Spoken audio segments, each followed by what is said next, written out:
So, lalaki din yan. Baka nga unahan pa natin yun eh. Mga 2 taon.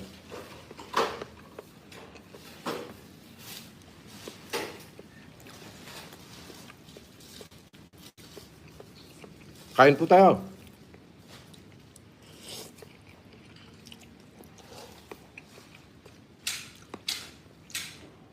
Alam nyo, sa umaga, ito yung pinakamasarap na kainin.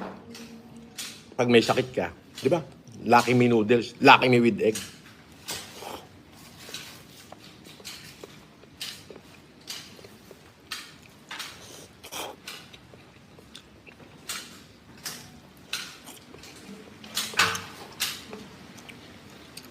Pinasok na ba sa rep ko yung mga mineral?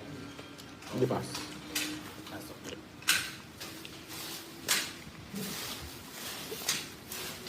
Kung nagugutom tayo, mag-lunch na kayo ng lamon. Abay-tabay? Okay.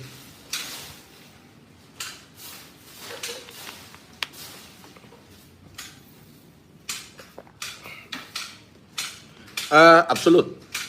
Distilled naman siya. So, pwede distilled.